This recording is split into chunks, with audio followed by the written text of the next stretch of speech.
How's your energy, Southern Arizona? Good evening to you. I'm Paul Cicala. Let's begin with some high school basketball. Coach Ricardo de la Riva and the Nogales High School boys team were gunning for their 15th win in 19 games this season, but the Apaches would have to get by a solid Marana squad with 12 wins of its own. Let's head on out to Tiger Pride Gymnasium in Marana. Nogales was in the lead into the early second quarter. And how about Fabian Maldonado driving to the rack for two?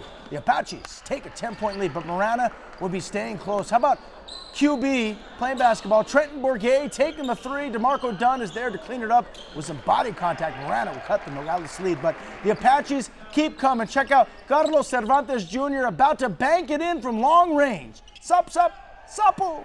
Hey, luck or not, the bank shot counts, and he's like, hey, man, I banked it. That's good. Nogales wins big, 67-37, and moves to 15-4. All right, on to the girls. Push Ridge was holding down the fort in Oro Valley against Sahuarita coming from the south. The Lions were going to halftime with, get this, a 40-8 lead, a 38-point lead. All right, into the third quarter we go, and how about Ava Adelman adding to the big lead? There's the steal, and she's about to get it to her sister, Angel, and Angel gets the bucket. She'd have 20-plus points on the night, but Sahuarita was hanging tough. After the scramble, check out Hannah Twitchell picking it up and saying, thank you very much, putting it in. But still, in the end, Push Ridge would run away with it. Final score, 63-15 over Sahuarita. Our coach Adia Barnes has helped turn the U of A women's basketball team around in less than 2 years. And now we find ourselves in mid-season as the Pac-12 conference play goes into full force. The Wildcats have already knocked off 2 nationally ranked teams, and they hope to make it 3 come Friday. After splitting the weekend games between nationally ranked Cal and Stanford, Arizona has actually received 1 vote in the Associated Press Top 25. Not too shabby. It's a start. Arizona's 13-3, while their opponent this Friday in Oregon State is ranked 10th in the nation and has won 14 of 16 games. Also, Oregon State is 4-0, unbeaten in conference play.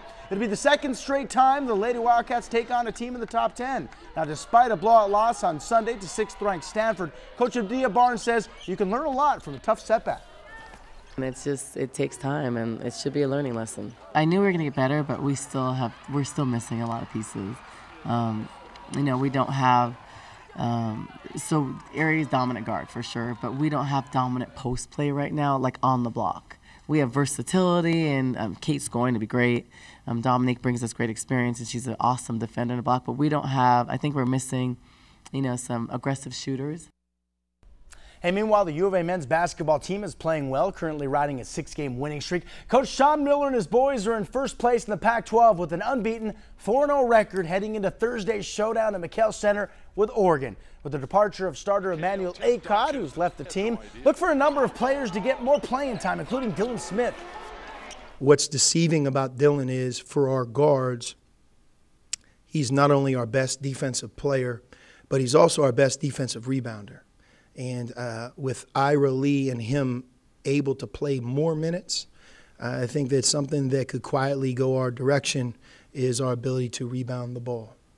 But these are our circumstances, and to your question, that's what we're working towards. Ira Lee, a bigger opportunity. Ryan Luther, more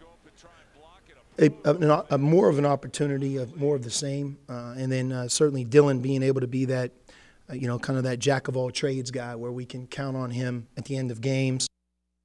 Hey, we are just a couple of days away to over 5,000 soccer players flocking to the old Pueblo. We're talking scores of players and families from Arizona, New Mexico, Texas, California, and teams from south of the border as well in Mexico. It is the 29th year for the Tucson Association of Realtors Shootout. This Friday is the opening ceremonies at Keno Stadium with activities beginning around 6 p.m. We have more info on KVOA.com. We'll be right back.